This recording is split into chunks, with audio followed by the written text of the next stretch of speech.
इस bell icon को ignore मत कीजिए, इसे दबाएं और द सड़कनामा की सारी नोटिफिकेशन पाएं। नमस्कार नमस्कार। नमस्कार। आप स्वस्थ हैं आप? हाँ, मैं ठीक हूँ। मैं आशा करता हूँ कि आप सब लोग भी ठीक ही रहे होंगे इतने दिनों में। बिल्कुल, अभी तक बचे होंगे।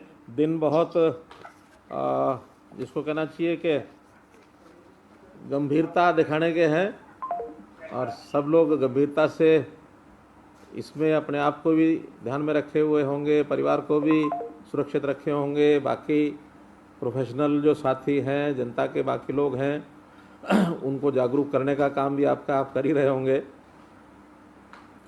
कुल मिलाकर आज के आपसे मिलने का जो हेतु भी यही था, जिस लालच को मैं छोड़ नहीं पाया कि पिछले 24 अगस्त को मुझे कोरोना पॉजिटिव इस नाते से डिक्लेयर किया गया। डॉक्टर्स ने परामर्श करके और आपस में विचार किया कि गुड़गांव में वेदांता हॉस्पिटल में ही शिफ्ट किया जाए। हालांकि मेरे मन में कोई ऐसा नहीं था कि मुझे कौन से हॉस्पिटल में रहना चाहिए, कौन सा नहीं रहना चाहिए, लेकिन कुछ सरकारी व्यवस्थाएं या जो व्यस्तताएं और बाकी सब बातों को ध्यान में रखते हुए भी अब वो जिस लेवल पर फैसला होना था उसी लेवल पर होना था। मैंने कोई इसमें फैसला अपना नहीं किया था कि मुझे यहीं चंडीगढ़ में रहना चाहिए, होम आइसोलेशन में रहना चाहिए, या पीजीआई रहना चाहिए, या रोहतक जाना चाहिए, या गुड़गांव जाना चाहिए। लेकिन जिस टोली ने निर्णय करना था, मेदांता में 25 को सुबह मैं भर्ती हुआ और 2 दिन 26 और 27 थोड़ा टेम्परेचर भी बढ़ा था, लेकिन रूटीन में बाकी सब इलाज दवाइयाँ सब चलती रही, टेस्ट वेस्ट सारे हुए और 10 तारीख को वहाँ से डिस्चार्ज होकर के 3 दिन में गुड़गांव का जो रेस्ट हाउस है वहाँ रहा। वहाँ भी डॉक्टर्स की देखरेख में वो आते जाते रहे और 13 तारीख को या 14 को यहाँ आया मैं। 14 को मैं चंडीगढ़ आ गया था। अभी भी डॉक्टर्स की लगातार निगरानी बनी हुई है। ये ठीक है कि डॉक्टर्स ने कहा कि लगातार 8-10 दिन विश्राम की हालत में रहना है, लेकिन मुझे भी यह है कि इतने दिन हो गए सब लोगों से मिलना जुलना, अपने साथियों से, मंत्रियों से, विधायकों से, अधिकारियों से, और फिर आज लगा कि हम अपने पत्रकार मित्रों से भी एक बार रूबरू हो लें। बहुत ज़्यादा तो मैं आज शायद उस प्रकार के विषयों पर आगे नहीं बढ़ूँगा। आपकी अपेक्षा हो सकता है कुछ ज़्यादा विषयों पर बढ़ने की हो, लेकिन वो सारे साथी हमारे सारी बातचीत कर रहे हैं, बता रहे हैं उसमें जो चीज़ें चल रही हैं ठीक दिशा में चल रही हैं और 2-4 दिन में ज़रा ठीक होकर के एक आध बार फिर मिलने का भी अपना कार्यक्रम बना लेंगे। अभी तो मुख्य रूप से जो चल रहा है विषय खास करके किसानों वाला, और किसानों में भी उनकी प्रोक्योरमेंट का विषय, और जिस प्रकार के कुछ संशय शंकाएं बन गई उनका भी समाधान वो सब हम कर रहे हैं। इसमें मुख्य बात एक जो ध्यान करने की वो ये है कि ये जो सारा विषय है ये जुड़ा हुआ तो केंद्र सरकार से है। इसमें प्रदेश सरकार का कोई बहुत बड़ा रोल नहीं है। प्रदेश सरकार ने तो जो केंद्र में कानून बनेगा उसको फॉलो करना है, या जो कानून बन जाएंगे संभवतः आज ही उस पर वोटिंग होगी तो उस कानून के आधार के ऊपर जो हमारे लिए शेष बचेगा, जिसमें कोई शंकाएं दूर करने के लिए हम एडिशनल प्रोविज़न कुछ कर सकते हैं, तो वो हम स्टेट की ओर से करेंगे। मानो किसी भी इवेंचुअलिटी में किसी भी व्यक्ति के ऊपर किसी प्रकार की कोई कठिनाई आती है, चाहे वो किसान है, चाहे वो आड़ती है, चाहे कोई भी हितधारक जिसका हित उसमें मानो लगता है कि उसको तकलीफ होनी शुरू होती है, तो हमारे पास सारे रास्ते खुले हैं।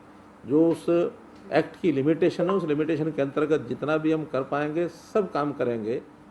इसमें सबसे पहला तो विषय है कि प्रोक्योरमेंट का जो विषय है, प्रोक्योरमेंट में पहले भी हम घोषणा कर चुके हैं कि ये जो प्रोक्योरमेंट है ये जैसी पहले चल रही थी वैसे ही प्रोक्योरमेंट ये चलती रहेगी। इसमें जो मंडीकरण है, हमारा जो मंडियों की व्यवस्था है, इसमें कोई परिवर्तन नहीं है। एमएसपी पर ही खरीदा जाएगा। जो फसलें हम पहले खरीदते हैं वो सब खरीदेंगे। इस बार धान है, बाजरा है, मक्का है, मूंग है, चारों फसलें एमएसपी पर एक एक दाना खरीदा जाएगा। किसी को भी कोई कठिनाई नहीं आने दी जाएगी। और मैं समझता हूँ कि जैसे पहले मंडियों में सुविधा थी खरीदने की, खरीदार भी खरीदता है, बेचने वाला भी आता है, तो कोई प्राइवेट पहले खरीदता नहीं था। अगर कहीं प्राइवेट खरीदता था कोई, तो एक ही उसके ऊपर बंधन था कि चूँकि मार्केट एरिया एक तय होता था, उस मार्केट एरिया के अंदर सारी फसल मंडी में आएगी। बाहर अगर कोई खरीदेगा बेचेगा तो उसके ऊपर भी मंडी के नियम लागू होते थे, यानी मार्केट फीस है, HRDF है, ये सारी चीज़ें उससे ली जाती थी। बिना बताए अगर कोई करता था तो उसके चालान भी होते थे। बहुत बड़ी संख्या में नहीं होते थे, लेकिन कहीं कहीं चालान होते थे। अब वो चीज़ें उनसे मुक्त किया है कि अगर बाहर से कोई खेत में से कोई खरीदेगा, गांव से ही खरीदेगा, घर से ही खरीदेगा, उसके ऊपर चालान नहीं होगा, उसको कोई मार्केट फीस या HRDF वो नहीं देना पड़ेगा। लेकिन मुझे ये बात समझ में नहीं आती कि MSP से नीचे कैसे खरीदेगा।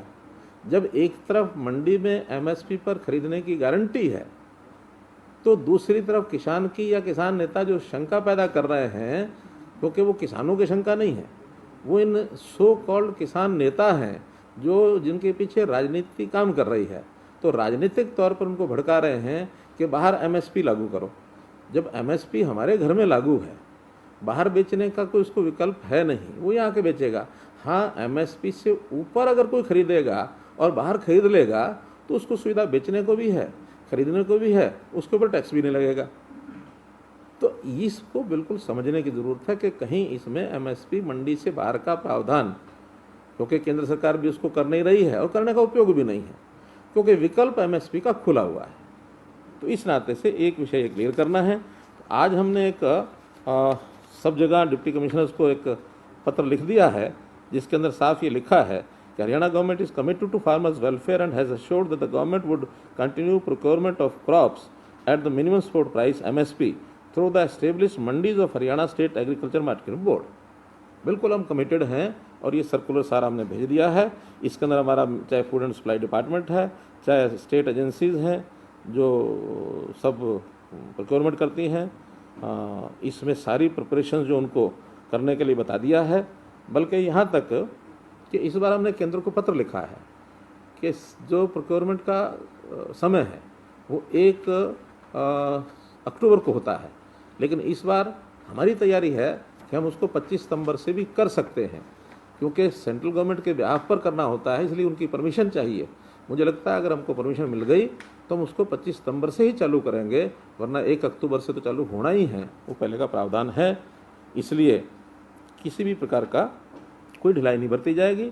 हाँ, कोविड-19 के हिसाब से जैसे पिछली बार प्रोक्योरमेंट में हमने परचेज सेंटर्स बढ़ाए थे, व्यवस्थाएं अच्छी की थी, क्योंकि ये भी बहुत ज़रूरी है।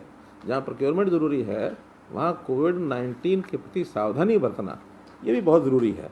हमारा वो भी जीवन मरण का प्रश्न है, तो इसलिए उन सब बातों को ध्यान में रखते हुए नए सेंटर्स, खासकर जो मिलर्स में धान को अगर कोई लेकर के सीधा मिलिंग स्टेशन पर लेकर के आते हैं, तो वहाँ आड़ती भी होंगे, हमारी खरीद की व्यवस्था भी होगी।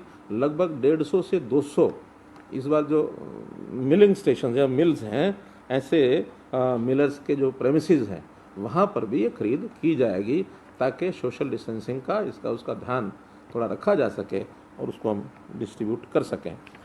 बीच में ही मैं एक बात इसलिए कह रहा हूँ कि बाद में समय कम ना रहे, कोई भी विषय आपके ध्यान में आता है तो आज चूँकि हम वीडियो कॉन्फ्रेंस के माध्यम से बोल रहे हैं, तो हमने अभी कुछ टेलीफोन नंबर सर्कुलेट कराए हैं।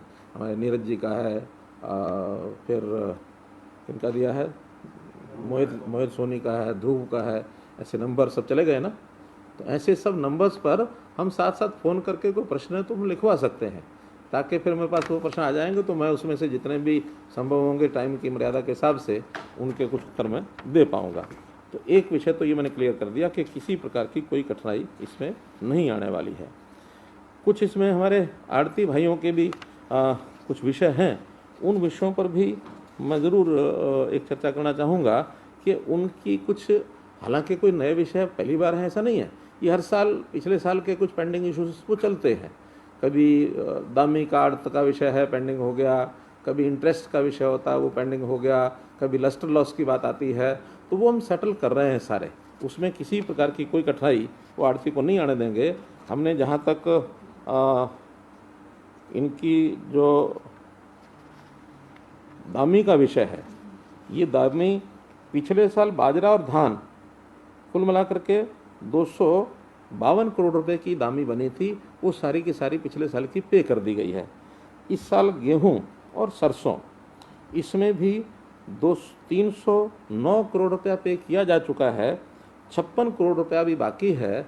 वो क्योंकि हिसाब किताब करने होते हैं, कुछ इंटरेस्ट के भी हिसाब होते हैं, ताकि किसान को जो पेमेंट इन्होंने लेट दिया है, क्योंकि इस बार आड़तियों के माध्यम से किसान को पेमेंट जाना था और 3 दिन के अंदर देना था उन्होंने। तो कई जगह पर हमें ध्यान में आया कि कहीं 15 दिन, कहीं 20 दिन, कहीं 1 महीना किसानों को पेमेंट लेट दी गई है। पहले ये डाटा हमारे पास नहीं होता था, लेकिन इस बार सॉफ्टवेयर में ये डाटा तैयार कर दिया है, एक एक दिन का हिसाब है। तो ऐसा ये जो 46 करोड़ रुपया बचा है, इसमें कुल आड़तियों की तरफ जो ब्याज है, ऐसा अनुमान है 29 करोड़ रुपया, लेकिन जब हिसाब किताब लगेगा तो उसमें ये 10-20 करोड़ रुपए का जो हिसाब होगा, वो तुरंत एक एक आड़ती का, एक एक मंडी का साथ साथ क्लियर करते जाएंगे। कुछ इंटरेस्ट का जो विषय होता है, जैसे आड़ती ने किसान को लेट दिया है, ऐसे पिछले साल में हमने एक प्रोविजन किया था कि अगर सरकार आड़ती को पैसा लेट देती है तो हम भी 7 दिन के बाद उनको 12% के इंटरेस्ट के हिसाब से पैसा देंगे, क्योंकि उसका हिसाब किताब आड़तियों ने अभी किया नहीं है। उसका जितना डाटा उपलब्ध हमारे पास होगा आड़ती के पास, सरकार के पास, तो उसको आड़ती के हिसाब से उनका इंटरेस्ट, हमारी कमिटमेंट हम देंगे, क्योंकि उन्होंने डिमांड रखी है कि हमारा वो इंटरेस्ट नहीं दिया गया है। केवल वो अकाउंटिंग पर्पज़ के लिए जितना डिले है हुआ, बाकी उनका हिसाब लगा करके और उसको सबको भी दिया जाएगा। इसमें कहीं कोई कठिनाई नहीं आने दी जाएगी। जहाँ तक लस्टर लॉस का विषय है, लस्टर लॉस चूँकि प्रति क्विंटल 2019-20 में भी 4.60 रुपये ये वैल्यू कट लगाया गया था। एजेंसियाँ लगाती हैं, क्योंकि लस्टर लॉस में उनके यहाँ एक फार्मूला होता है, वो लस्टर लॉस एजेंसी काटती है, हम किसान आड़ती से काटते हैं, आड़ती किसान से काटता है। लेकिन पिछले वर्ष हमने तय किया था कि भले एजेंसियों से हमको मानो सरकार को देना पड़ेगा, केंद्र सरकार को हम देंगे, लेकिन हम आगे आड़ती से या किसान से नहीं लेंगे। तो पिछली बार 19 करोड़ 37 लाख रुपया सरकार ने दिया था। इस बार भी ये जो 4.81 का वैल्यू कट लगाने की जो इंस्ट्रक्शन आई हुई है, उस इंस्ट्रक्शन के हिसाब से 26 करोड़ 28 लाख रुपया बनता है। इसके लिए भी हमारी एक एजेंसी ने उनको पत्र लिख दिया था काटने के लिए, लेकिन वो विड्रा कर लिया है फेड की ओर से कि अब वो नहीं काटा जाएगा और हरियाणा सरकार ही ये 26 करोड़ 28 लाख रुपया अपनी ओर से देगी। इसमें भी कहीं कोई कठिनाई नहीं आएगी।